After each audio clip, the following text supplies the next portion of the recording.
Puji Tuhan, selamat pagi Bapak Ibu Saudara. Senang bertemu dengan saudara dalam ibadah pagi hari ini.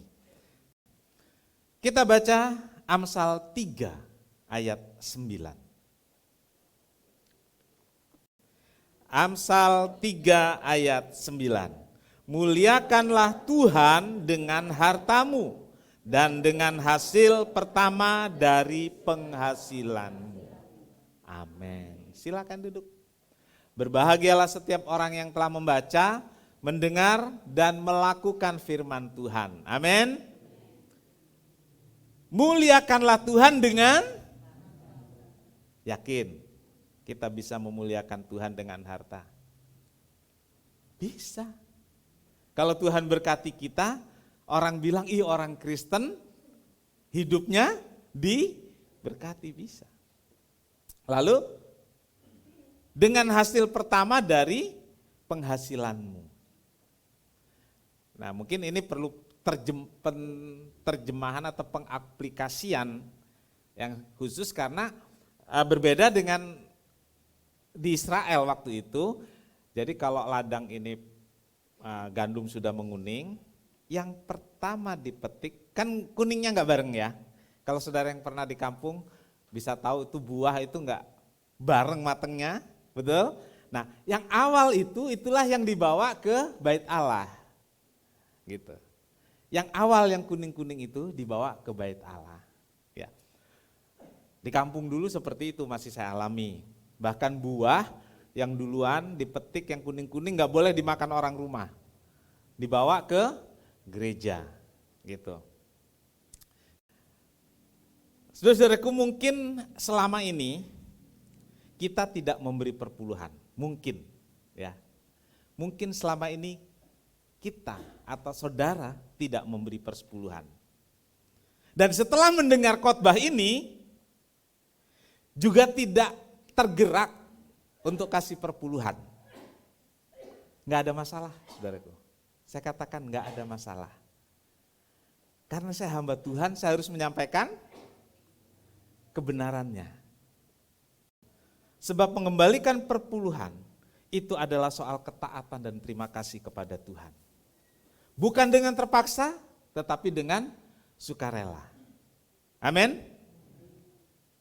Terus kalau saudara yang selama ini memberi, terus enggak setuju dengan penjelasan saya, terus saudara enggak memberi, ya itu terserah saudara. Kebenaran sudah diberikan. Saudara mau taati, saudara tidak, tanggung jawab pribadi kepada Tuhan. Saya enggak berdosa di hadapan Tuhan karena tidak menyampaikan kebenaran. Paham ya? Oke. Bapak Ibu Saudara, memberi perpuluhan jangan sebagai umpan. Jangan sebagai suap. Ngerti enggak Saudara? Nanti kita akan lihat lucu Saudaraku. Ya. Dan waktu mempersiapkan ini saya dengan Pastor Gisel ketawa. Zaman dulu udah ada begini, apalagi sekarang gitu loh. Iya. Jadi kelakuan orang Kristen sekarang ini, saudaraku, sama seperti orang-orang zaman dulu, bahkan sebelum ada namanya bangsa Israel. Oke. Perpuluhan itu dimulai bukan sebagai perintah dalam Taurat. Ingat ini, garis bawahi. Waktu kita kasih perpuluhan, itu bukan berarti kita mengikuti Taurat, bukan mengikuti Taurat. Ya. Karena perpuluhan itu ada sebelum masa Taurat. Ya. Lalu Taurat meneruskan dan meneguhkan dengan perintah dan mengatur kepada siapa perpuluhan itu harus diberikan. Jadi Taurat itu hanya mengatur kepada siapa persembahan persepuluhan itu diberikan, karena waktu itu sudah ada rumah Tuhan. Tapi adanya perpuluhan ini terjadi sebelum ada Taurat, bahkan sebelum ada yang namanya bangsa Israel. Yang perlu diketahui, setiap suku bangsa di dunia ini sebelum adanya agama-agama punya namanya kepercayaan, betul? Ada ya? Kepercayaan, makanya kita di Indonesia ini pernah ada namanya aliran kepercayaan. Kalau di Jawa,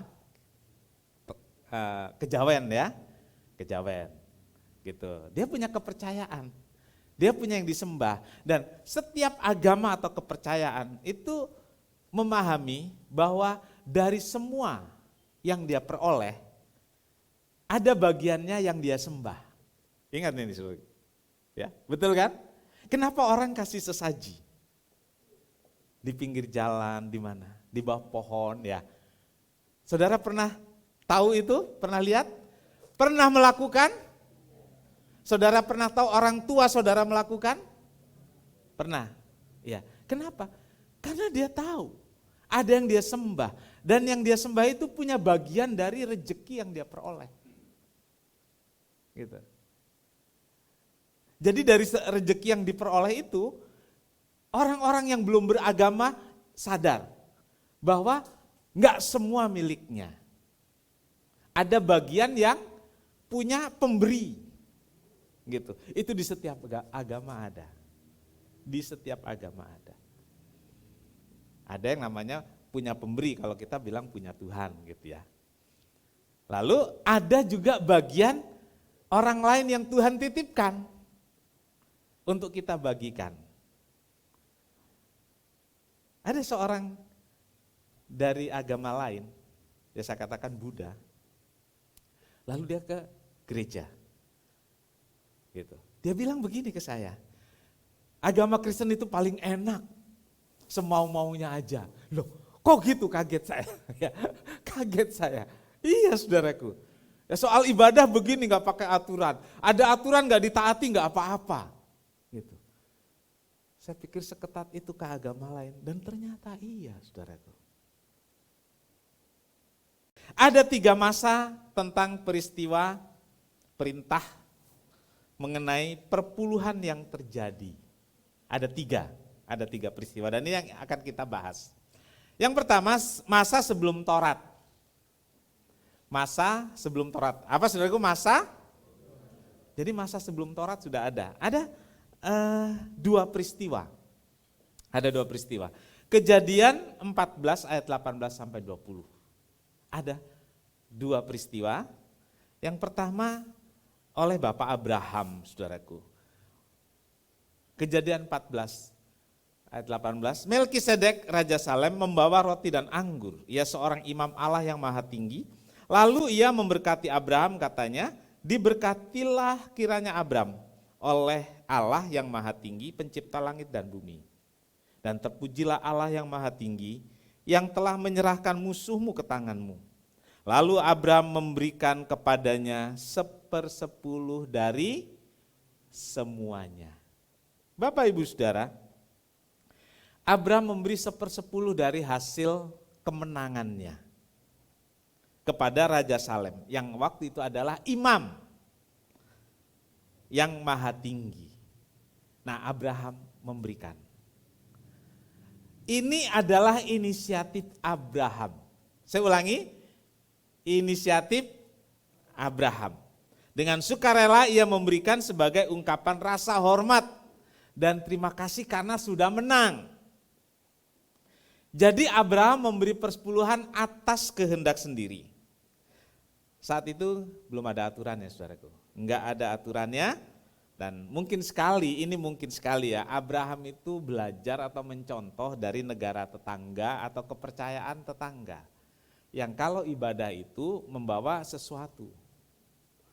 Saudara, saudara perhatikan, coba lihat ke sebelah kiri, sebelah kanan agama lain. Ada enggak yang beribadah dengan tangan hampa? Enggak ada loh saudaraku. Ya. Kalau kita bilang kita ada kolektor, tetangga juga ada kan? Ada. Sama loh saudaraku, sama.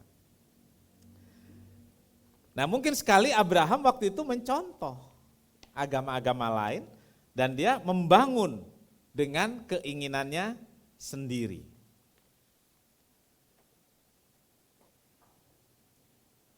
Nah, lalu saudaraku yang kedua, Kejadian 28. Kejadian 28 ayat 20 sampai 22, lalu bernasarlah Yakub. Jika Allah akan menyertai aku dan melindungi aku di jalan yang kutempuh ini, memberikan kepadaku roti untuk dimakan dan pakaian untuk dipakai, sehingga aku selamat kembali ke rumah ayahku, maka Tuhan akan menjadi Allahku, dan batu yang kudirikan sebagai tugu ini akan menjadi rumah Allah, dan segala sesuatu yang kau berikan kepadaku akan selalu kupersembahkan 1/10 kepadamu. Oke, ini Yakub, saudaraku. Sekali lagi, tidak ada perintah dari Allah, tidak ada aturan untuk memberi 1/10. Tapi Yakub mungkin belajar dari ayahnya, dia lihat ayahnya, karena Abraham, Ishak dan Yakub, kan begitu ya. Abraham melakukan, mungkin Ishak melakukan, tidak ada catatan itu. Tapi Yakub kemudian dia berjanji.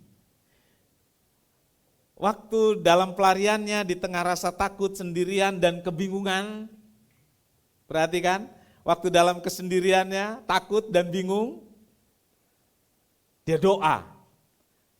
Dia pikir, sendirian, nggak ada siapa-siapa, takut, nggak punya masa depan. Dia bilang, Tuhan, kalau satu hari nanti Tuhan pimpin saya pulang ke rumah ayah saya akan berikan 1/10 kepada Tuhan. Saudara-saudaraku, ada yang meminta dia berjanji? Enggak ada. Tapi dia berinisiatif. Lalu kalau kita lihat ini seperti terjadi tawar-menawar, betul? Di mana tawar-menawarnya? Kalau Allah, berarti kalau dibalik bagaimana? Iya, ini sama Tuhan tawar-menawar. Tapi ingat, belum ada perintah, belum ada aturan. Jadi inisiatif dia. Ya udah Tuhan, kalau Tuhan sertai saya bisa pulang, saya kasih 1/10. Artinya kalau tidak, ya nggak kasih. Saudaraku, ini kayak bisnis. Tuhan dijadikan rekan bisnis. Gitu. Saudaraku, apakah ini sekarang terjadi? Ini umpan. Gitu. Ini umpan. Jadi ke Tuhan itu seperti umpan. Kasihan deh. Gitu, kasihan. Bapak Ibu Saudara, sepertinya terjadi tawar-menawar. Dan kalau kita lihat karakter, sifat. Siapa Yakub itu, saudaraku? Dijuluki apa? Siapa? Yang ditipu siapa? Siapa yang ditipu Yakub? Coba. Esau. Siapa Esau? Bukan saya, bukan. Siapa yang ditipu Esau? Yakub? Sekali lagi saya tanya, siapa yang ditipu Yakub? Terutama itu bapaknya. Iya kan? Tapi terkenalnya Yakub itu menipu kecil kalau nipu kakak. Yang berat itu menipu orang tua. Dia pakai itu apa, saudaraku, jubah bulu supaya kalau bapaknya ngeraba, lah itu nipu enggak? Udah tahu sikap Yakub begitu, kita baca lagi dia ngelecekin Tuhan, saudaraku. Dan kayak gitu ditiru banyak orang hari ini, saudaraku. Ya. Yakub bilang kalau Tuhan kasih saya 100%, saya akan kasih 10%. Berarti kalau cuma dikasih 90%, batallah perjanjian. Dan banyak orang Kristen sekarang gitu, terutama waktu sendirian, sakit, takut, janjinya janji yang manis. Itu waktu sakit, janji yang manis takkan kulupakan. Waktu sembuh, tapi janji bulan madu hanya mimpi. Itu yang terjadi, saudaraku. Jujur. Saudara boleh angkat tangan, boleh enggak? Saudara waktu susah, waktu sakit, waktu terbentur, waktu kepepet, pernah enggak janji sama Tuhan tentang apa saja? Jadi ada Abraham. Abraham ternyata bukan hanya 10%, anaknya diberikan. Nah, yang kedua saudaraku, pada masa Taurat. Pada masa Taurat ada beberapa aturan atau hukum yang diberlakukan pada masa Taurat. Yang pertama adalah hukum yudisial. Ini hukum sipil, saudaraku, hukum sipil yang mengatur tentang kehidupan di masyarakat agar tertib, tidak terjadi kriminal atau pelanggaran yang merugikan orang lain. Karena waktu itu belum ada pemerintahan yang memang mengatur masyarakat dalam bentuk pemerintahan. Jadi yang mengatur itu langsung Tuhan, namanya ini pemerintahan otokrasi. Pemerintahan benar-benar dari Tuhan. Lalu Tuhan menerapkan hukum ini. Namanya hukum yudisial, hukum sipil. Seperti apa misalnya?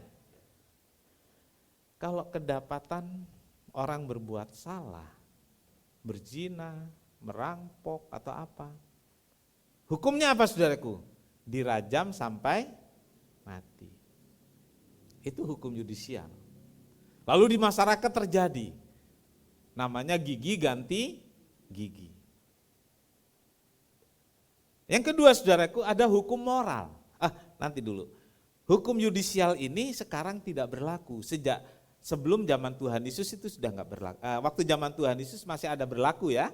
Masih ada berlaku, tapi setelah itu tidak diberlakukan lagi. Itu hukum yudisial. Lalu hukum moral. Hukum moral ini dituangkan antara lain dalam 10 aturan yang kita kenal dengan sebutan 10 perintah atau 10 hukum. Ada yang hafal? Jangan ada padamu dan seterusnya. Selesai kan?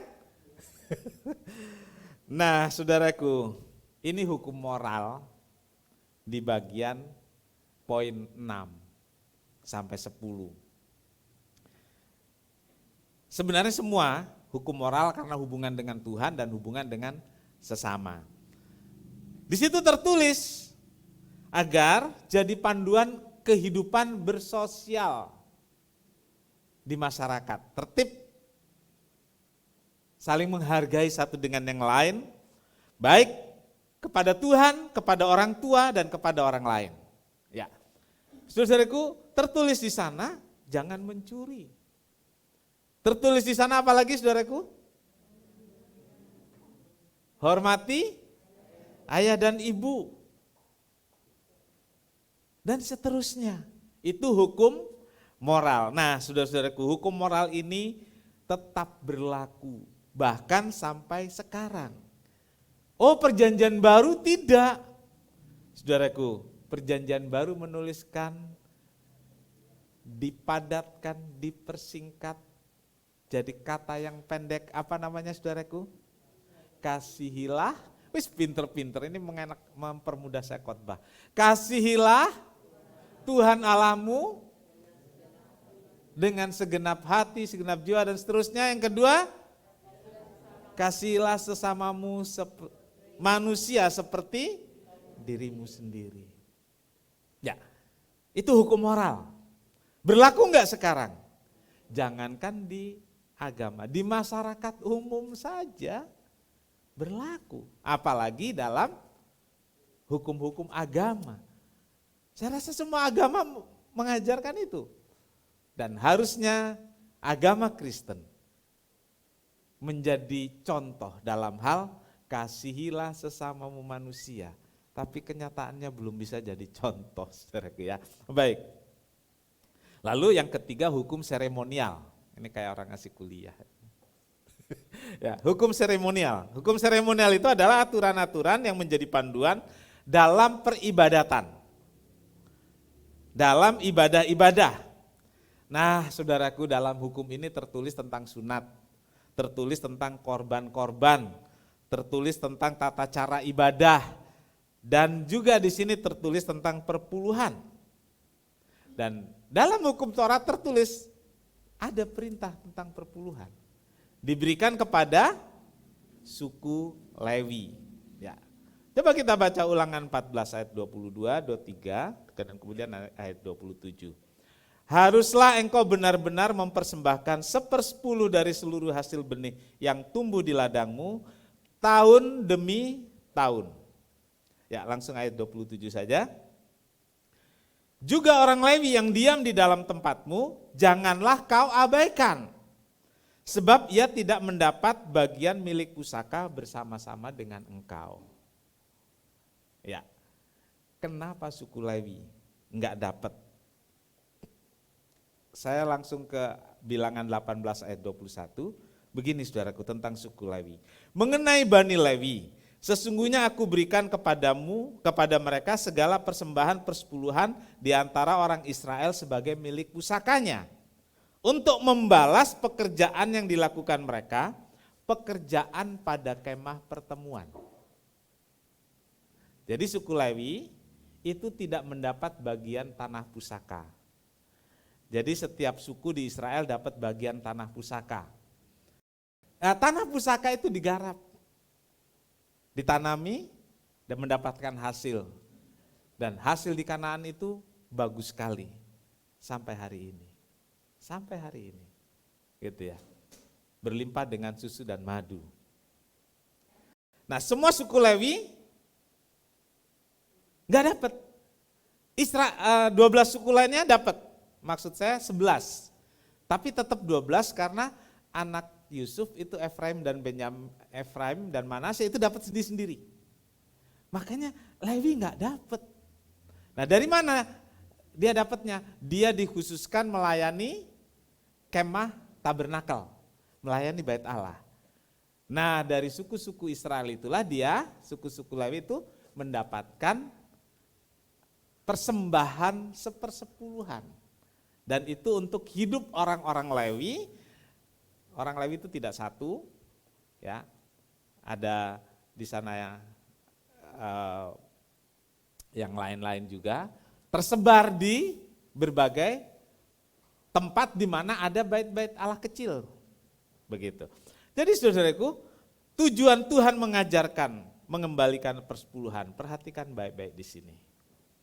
Kepada Israel ya, kepada Israel dulu. Tujuannya agar orang Israel takut dan hormat akan Tuhan. Ini. Tujuannya supaya orang Israel apa saudaraku? Takut dan hormat. Ini untuk orang Israel dulu ya. Supaya orang Israel takut dan hormat. Yang kedua mengingatkan bahwa Tuhan itu sebenarnya yang memiliki semuanya. Tanah Kanaan yang punya siapa? Tuhan. Orang Israel dikasih, tapi orang Lewi enggak dapat. Kasih tuh buat orang Lewi, dia udah urus rumah Tuhan, udah urus bait Allah. Lalu kemudian mengutamakan Tuhan lebih dari semua. Lalu saudaraku persepuluhan itu untuk pemeliharaan orang Lewi. Ya, suku Lewi tidak dapat tanah pusaka, dia bekerja dan melayani bait Allah, mendapat 1/10 dari penghasilan orang Israel. Nah, jadi saudaraku, ini di Israel seperti itu aturannya. Orang Lewi enggak nyangkul, orang Lewi enggak tanam-tanam untuk penghasilannya. Dia benar-benar urus rumah Tuhan dan dia dapat persembahan persepuluhan dari masyarakat Israel waktu itu. Oke, sekarang yang poin 3. Gereja, siap-siap saudaraku. Saya lihat di sosmed, seorang muda dia menulis begini. Dia orang yang bermurah hati sehingga 90% gajinya, perhatikan baik-baik ya, 90% gajinya dia berikan kepada orang yang membutuhkan. Ada saudara yang seperti itu? Anak muda? Dia memberikan 90% gajinya untuk orang yang membutuhkan. Halo anak muda, ini yang nulis anak muda loh. Di sosmed bukan opa-opa yang nulis, bukan om-om. Ya. Dia memberikan berapa saudaraku? Maris, berani enggak? Enggak, dengan 10% enggak bisa hidup ya. Jujur itu. Saya memberikan 90% untuk orang yang membutuhkan. Dan orang yang membutuhkan itu adalah saya.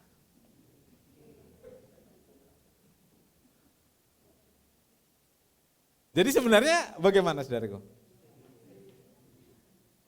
Tapi di mana kebenarannya? Ada kebenarannya enggak? Ada kebenarannya. Ternyata ini anak muda.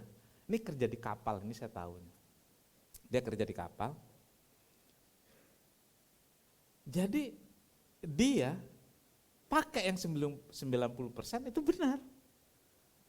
Tapi cara dia menulis itu, saya berbelas kasihan kepada diri sendiri. Jadi 90% dikasihkan ke diri sendiri. Saudara tertawa kan? Tertawa. Begitu dapat kalimat terakhir tertawa. Tapi saya ingin kasih tahu saudara, kebenarannya ada. Karena dia tidak pakai yang 10%. Halo, mudah-mudahan khotbah ini didengar juga dengan yang tidak hadir di ruangan tapi online. Kita tertawakan. Lucu memang, saya senang cara menulisnya. Artinya dia taat memberikan yang 10%, dia pakai yang 90%. Nah, tentang sekarang masa gereja, tentang perpuluhan tadi sudah saya mulai dengan berbagai perbincangan. Nah, sekarang kita lihat langsung saja Roma 12 ayat 1. Ini masa gereja. Roma 12 ayat 1. Karena itu saudara-saudara, demi kemurahan Allah, aku menasihatkan kamu supaya kamu mempersembahkan tubuhmu sebagai persembahan yang hidup, yang kudus dan yang berkenan kepada Allah. Itu adalah ibadahmu yang sejati. Hidup ini adalah milik Tuhan. Amin. Hidup ini adalah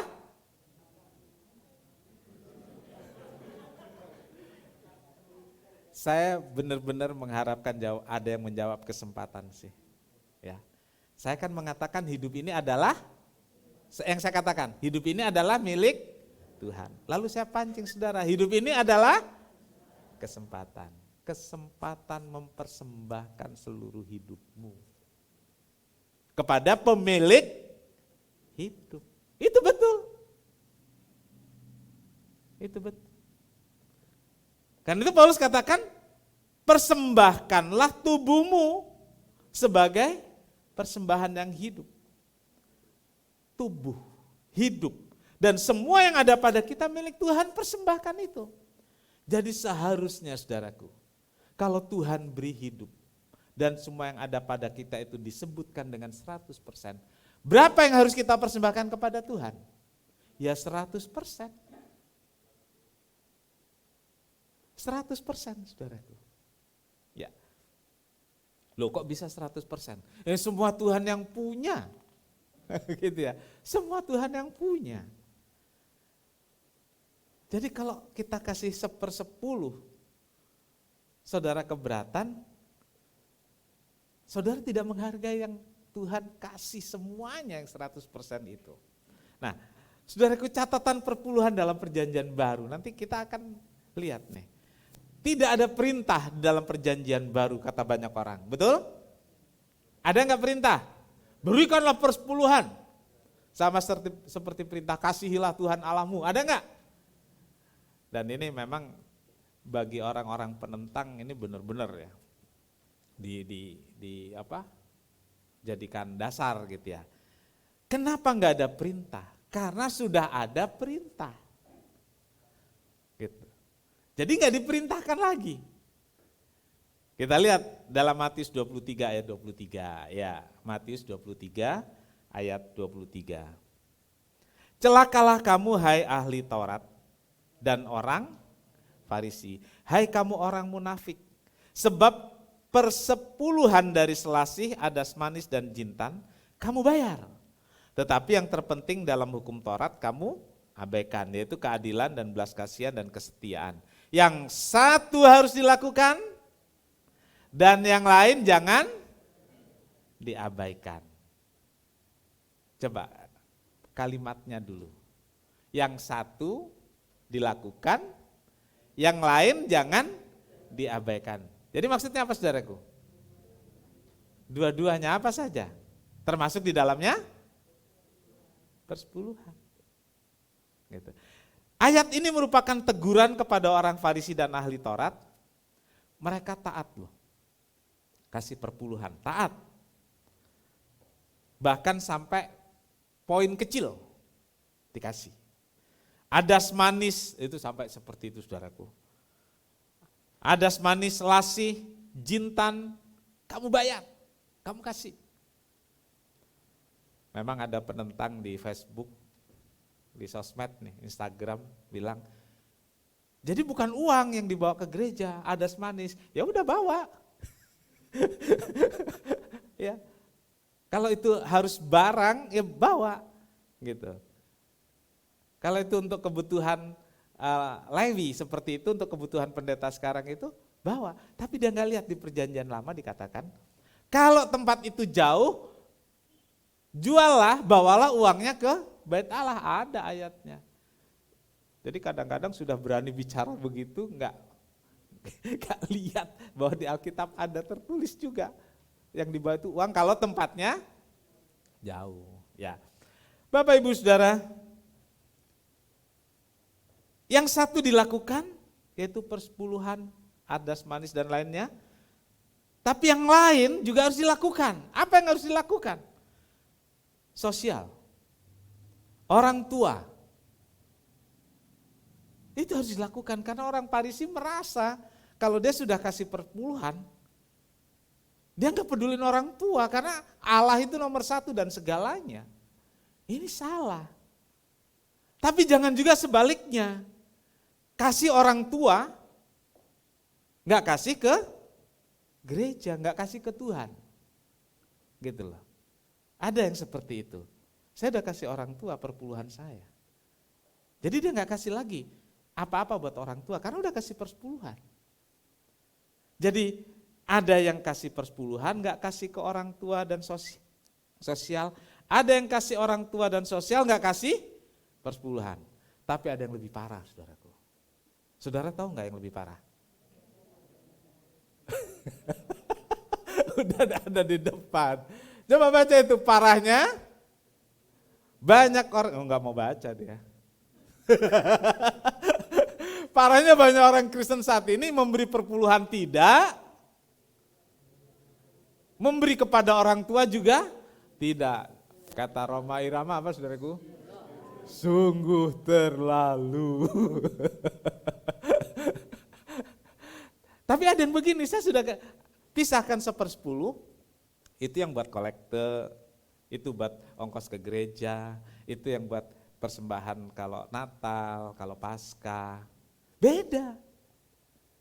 Beda. Orang Israel itu perpuluhannya 3, saudaraku.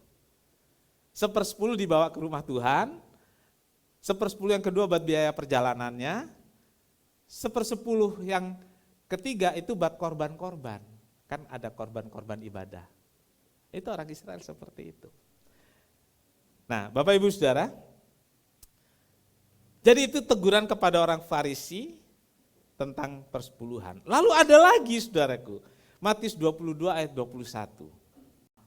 Tunjukkanlah kepadaku mata uang untuk pajak itu. Mereka membawa 1 dinar kepadanya. Kalau dimulai dalam ayat 18, Yesus mengetahui kejahatan mereka. Mengapa kamu mencobai aku? Tunjukkanlah kepadaku mata uang untuk pajak itu. Lalu ayat 20, mereka udah bawa uang 1 dinar, jawab mereka gambar dan tulisan Kaisar. Lalu kata Yesus, berikanlah kepada Kaisar apa yang wajib kamu berikan kepada Kaisar, dan kepada Allah apa yang wajib kamu berikan kepada Allah. Saudaraku, ini masih bicara tentang uang. Orang Farisi mau menjerat Yesus dengan pertanyaan-pertanyaan.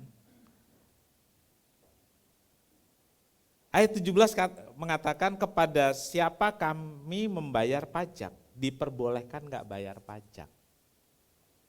Karena menurut orang Farisi kalau udah bayar perpuluhan nggak usah bayar pajak. Kalau udah bayar pajak nggak usah bayar perpuluhan. Gitu. Orang Farisi tahu banget aturan dan dia cari alasan untuk menjebak Yesus. Ingat, kalau Tuhan Yesus bilang, ya kamu harus kasih kepada Tuhan sebagai persepuluhan. Yesus ditangkap karena dianggap menentang pemerintah. Ini jebakan. Lalu Tuhan Yesus minta 1 koin, lalu ditunjukkan gambar kaisar. Tuhan Yesus bilang, yang punya kaisar, kasih kaisar. Yang punya Tuhan, kasih Tuhan. Bawa ke Tuhan. Nah saudaraku, perbincangan ini adalah satu perbincangan yang menjelaskan tentang apa yang wajib. Tuhan Yesus bilang apa yang wajib. Karena memang Yesus tahu orang Farisi, orang ahli Taurat, tahu yang wajib yang gak boleh dipertanyakan lagi adalah yang kepada Tuhan. 1/10 yang sudah jadi aturan waktu itu. Nah, saudaraku, untuk apa perpuluhan diberikan kepada Tuhan? Melalui gereja. Untuk apa? Sama seperti orang Lewi, saat ini ada hamba-hamba Tuhan, ada pendeta, ada gembala-gembala yang melayani, yang mengurus bait Allah dan gereja. Ingat, Lewi tidak bekerja menggarap tanah dan menghasilkan. Nah, ada banyak sekarang memang terjadi, Lewi-Lewi tetap Lewi-Lewi punya tanah pusaka. Lewi-Lewi punya tanah pusaka dan beberapa bangga. Dan masalahnya juga banyak jemaat merasa bangga karena tidak ikut membiayai gereja. Pelit, saudaraku. Jadi nggak usah ikut biayai gereja karena si Lewi punya tanah pusaka, bahkan setiap kali dibantu, dijemput dan lain sebagainya. Saudaraku, Lewi itu enggak bekerja. Hamba-hamba Tuhan sebaiknya, seharusnya, sesuai aturan tidak bekerja. Kalau kita lihat di gereja-gereja mainstream Katolik, enggak ada yang kerja. Betul? Tidak kerja. Nah, kebanyakan gereja-gereja Pantekosta belakangan ini banyak kerja. Ini kan masalah lain lagi.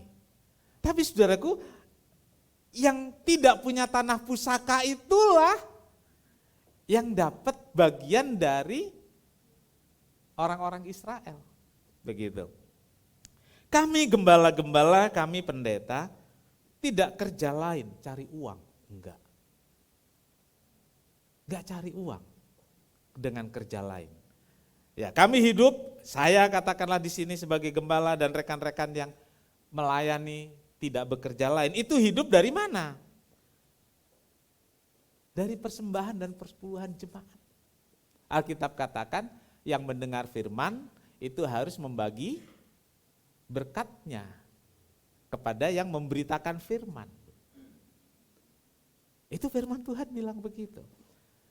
Jadi kami dapat dalam tanda kutip, orang selalu bilang kami hamba Tuhan ini hidup dari kemurahan Tuhan. Kan itu pendeta kalau ditanya gajinya berapa? 30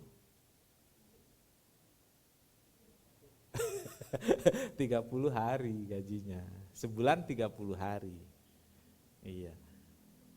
Dan saudaraku, sekali lagi, pendeta gembala itu hidup dari kemurahan Tuhan, bukan dari belas kasihan jemaat. Saya katakan bukan dari belas kasihan jemaat. Karena banyak jemaat-jemaat Pantekosta terutama, itu senang pendetanya miskin, karena nanti dia bisa memberi dan dihargai. Serius. Ada uang sedikit dia kasih pendeta, dia mau atur gereja, dia mau atur pendeta. Pendetanya nggak mau keluar. Iya, saya pernah mengalami itu. Dia pikir pendeta akan jadi miskin kalau dia pergi. Enggak. Karena pendeta hidup dari Tuhan. Karena itu saya katakan setelah dengar khotbah ini, saudara yang kasih perpuluhan, lanjut, puji Tuhan. Saudara yang nggak pernah kasih perpuluhan, nggak apa-apa. Yang penting saudara sudah paham, saudara sudah ngerti. Ya, kami hidup dari kemurahan Tuhan. Gereja, jemaat memberi tanggung jawab keuangan untuk kelangsungan gereja. Bukan untuk kelangsungan hidup pendeta, sorry. Iya. Untuk kelangsungan gereja. Nah, gereja itu ada pendeta yang melayani. Saudara, saya katakan yang sudah 30 tahun lebih di sini. Baru kali ini saya bicara. Kesel saya dengar yang di sosmed itu. Iya. Iya loh saudaraku. Memang tidak salah. Ada pendeta yang sampai beli Ferrari. Ada pendeta yang sampai beli pesawat. Katanya itu karena dapat perpuluhan. Kalau itu yang disoroti, itu bukan bicara aturan. Bicara apa saudaraku? Kasus, bicara orang per orang. Saya ingin keuangan di gereja ini dikelola. Berapa kali dulu dibicarakan, jemaat nggak sanggup. Ya. Tapi saya bercita-cita, kalau keuangan kita sudah oke, bagus, mana Murni? Murni ini dia bilang, dia kan lagi cover keuangan. Tiap bulan minus, tapi bulan kemarin ya, bulan apa? Juni, itu keuangannya bagus. Saya belum lihat belum lihat hasil akhirnya, tapi bagus. Justru di tengah bagus keuangan, maksudnya keuangan kolekte ya, saya bicara ini. Gitu. Saya bilang saya kesel dengar itu loh saudaraku yang di sosmed. Bukan karena saudara ya, tapi saya ingin menjelaskan. Gitu. Ingin menjelaskan. Bapak Ibu Saudara, paham ya? Jadi teguran-teguran Tuhan Yesus itu untuk orang-orang yang bandel, orang-orang yang tidak setia. Dan satu lagi saudaraku, Maliaki 3 ayat 10. Ini ayat favorit Pak Pendeta. Termasuk saya di masanya. Jujur. Tentang apa? Maliaki 3 ayat 10. Ini ternyata Tuhan lagi marah saudaraku. Jadi orang Israel itu gak mau kasih perpuluhan, rumah Tuhan acak-acakan, gak ada yang urus karena si Lewi kerja lain karena nggak dicukupi oleh orang Israel. Gitu. Setiap bait Allah, rumah Allah, kotor, jelek dan lain sebagainya, nggak kayak di sini rapi begitu. Yang di luar bocor deh. Ya. Lalu Tuhan marah, marahnya Tuhan bagaimana? Coba bawa persembahan persepuluhan, cobain, uji. Nanti saya buka tingkap di langit. Ya kan? Ini kan marah ini loh. Dia marahin orang Israel. Cobain. Nanti saya bukain tuh tingkap di langit. Apa tingkap di langit? Ya? Coba. Yang selalu dibicarakan berkat melimpah. Bukan. Hujan. Karena orang Israel itu bercocok tanam. Kalau kemarau dia nggak bisa nanam dan panen. Jadi Tuhan bilang kalau kamu kasih persembahan, persepuluhan, saya kasih hujan. Itu kan proses namanya ya. Jadi jangan pikir loh saya kasih perpuluhan sekarang besok dapat. Bukan saudaraku. Itu proses pertanian yang kemudian dikasih hujan. Jadi kalau saudara memahami ayat ini, ya memahami Tuhan yang marah karena nggak kasih, syukur saudara ngerti dimarahin. Gitu ya. Sampai kasih perpuluhan karena dimarahin. Kalau saya nggak mau, saya mau kasih atas kesadaran sendiri. Betul? Kita kasih atas pemahaman dan kesadaran sendiri. Jadi saudaraku, memang Tuhan berjanji kalau kamu kasih, saya kasih hujan. Saya kasih kesuburan. Yang kemudian nanti pada akhirnya mendatangkan berkat. Yang terakhir, ini catatan terakhir tentang perpuluhan. Persepuluhan bukan hanya bukan supaya diberkati. Ingat, memberi persepuluhan bukan supaya diberkati. Bukan apa saudaraku? Bukan supaya diberkati. Jangan kasih persepuluhan untuk mancing saudaraku. Tetapi sebaliknya sebab kita sudah diberkati. Amin. Kita sudah dipelihara Tuhan.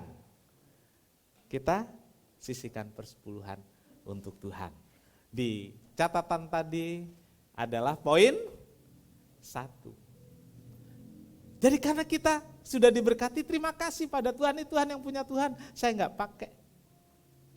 Jangan Tuhan saya kasih perpuluhan tapi Tuhan harus bla bla bla bla. Kita enggak bisa atur Tuhan. Tuhan yang atur kita. Yang kedua, memberikan persepuluhan merupakan pengakuan kita bahwa Tuhan adalah pemilik hidup. Tuhan adalah pemilik hidup. Saudaraku, memberi persepuluhan menyatakan bahwa kita ini tidak terikat pada harta duniawi. Enggak terikatlah dengan uang dan harta.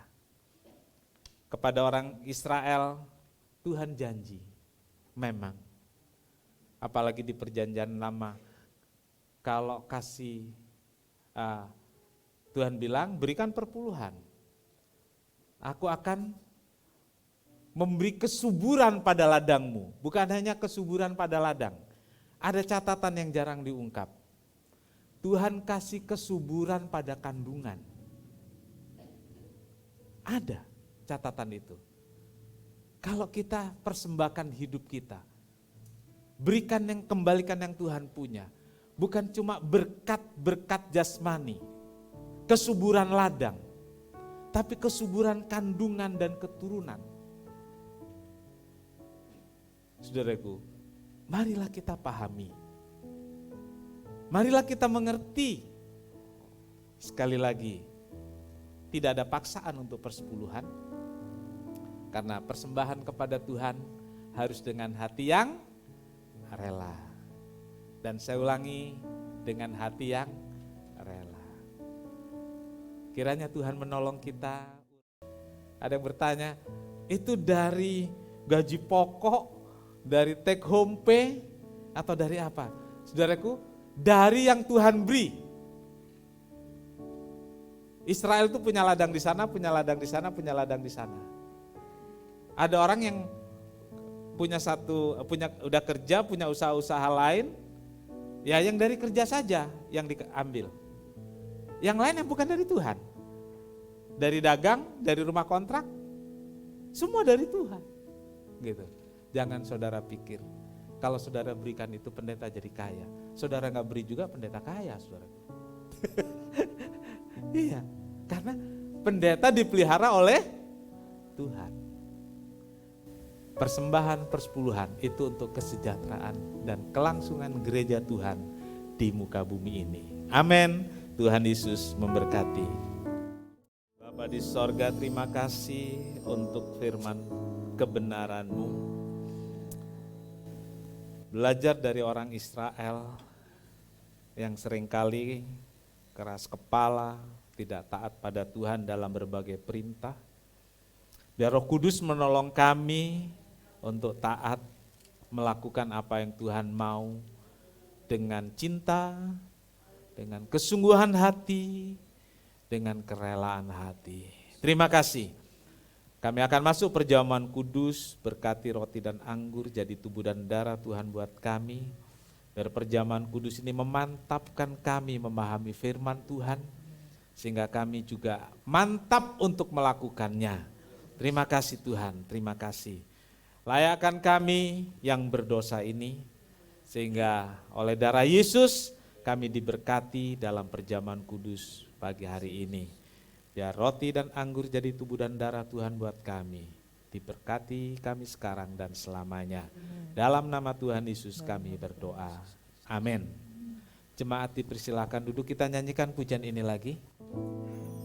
Ajarku Tuhan, sementara kita menyanyi, renungkan firman Tuhan, siap menyambut perjamuan kudus, biar firman kudus dikerjakan oleh Roh Kudus, dimantapkan dengan perjamuan suci, dan membuat kita mengerti kebenaran firman Tuhan.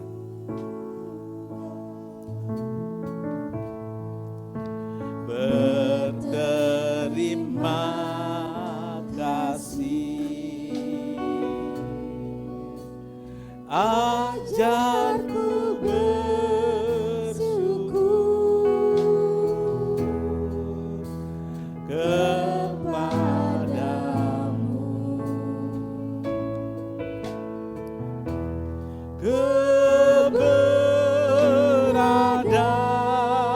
keberadaanku semua berkat Tuhan. Ajarku Tuhan, berterima kasih.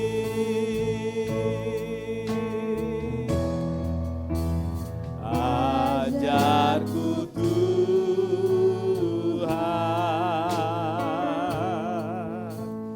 berterima kasih.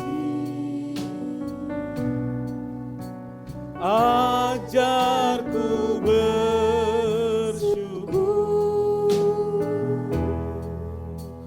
kepadamu,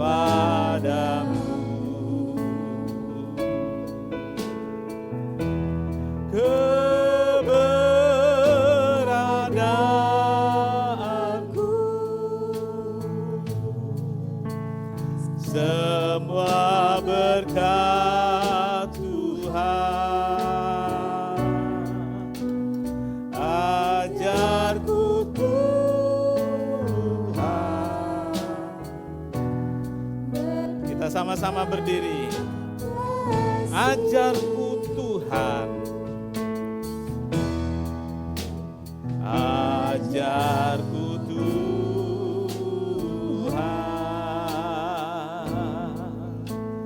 berterima kasih. Ajarku bersyukur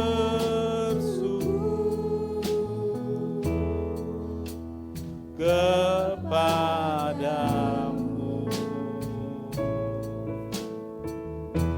keberadaanku semua berkat Tuhan. Ajarku Tuhan, berterima kasih. Keberadaanku, keberadaanku semua berkat Tuhan. Ajarku Tuhan, berterima kasih. Angkat roti dengan tangan kanan lebih tinggi dari kepala, dengarkan firman Tuhan.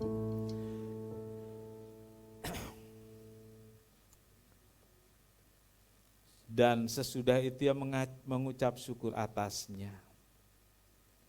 Ia memecah-mecahkannya dan berkata, inilah tubuhku yang diserahkan bagi kamu. Perbuatlah ini menjadi peringatan akan aku.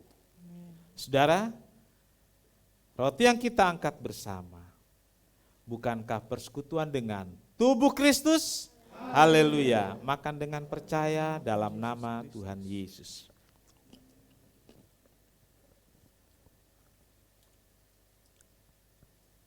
Dari tubuh yang hancur, dipecah-pecahkan, dilukai, mengalirlah darah. Itulah darah yang menyembuhkan penyakit kita. Itulah darah yang membuat kita hidup sampai saat ini. Itulah darah yang selalu menolong kita dalam kesulitan. Darah yang telah menyelamatkan hidup kita. Dengar firman. Cawan ini adalah perjanjian baru yang dimeteraikan oleh darahku. Perbuatlah ini setiap kali kamu meminumnya, menjadi peringatan akan aku. Saudara, cawan yang kita angkat bukankah persekutuan dengan darah Kristus? Haleluya, minum dengan percaya dalam nama Tuhan Yesus.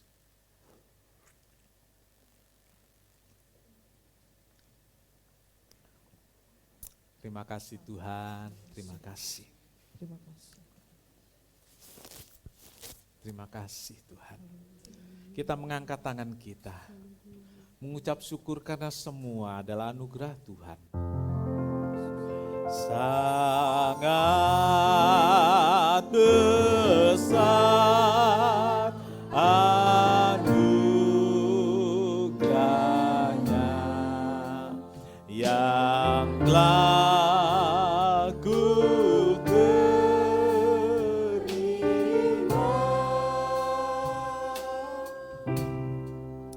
Sesat aku dulu kala, kini ku dipimpinnya.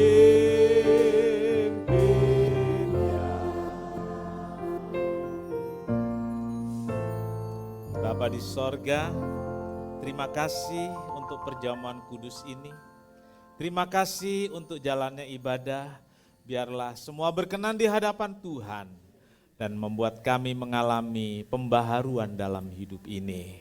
Berkati seluruh jemaat yang hadir, berkati rumah tangganya, berkati pekerjaannya, berkati masa depannya. Juga semua yang ambil bagian dalam pelayanan, Tuhan memberkati rumah tangga, studi, memberkati pekerjaan, memberkati usaha. Oh Tuhan Yesus, biar berkat Tuhan ada dalam kami semua sekarang dan selamanya. Terima kasih Tuhan, berikan kesuburan pada lahan yang kami kerjakan, baik itu di kantor, di rumah, biar kesuburan itu membuat kami menikmati berkat Tuhan. Berikan kesuburan juga pada kandungan anak-anak-Mu, dan kami tahu Tuhan sudah menyiapkan yang terbaik. Terima kasih Tuhan, terima kasih, segala puji bagi Tuhan. Berkati anak-anak-Mu yang pada pagi hari ini telah membawa persembahan persepuluhannya kepada Tuhan. Buka tingkap langit yang menyuburkan lahan mereka. Berkati mereka yang telah mentransfer melalui bank ke rekening gereja. Biar berkat-Mu atas mereka semua. Terima kasih Tuhan, terima kasih. Segala puji bagi Tuhan. Pimpin kami pulang dengan selamat. Tuhan dimuliakan. Tuhan memberkati engkau dan melindungi engkau. Tuhan menyinari engkau dengan wajahnya dan memberi engkau kasih karunia.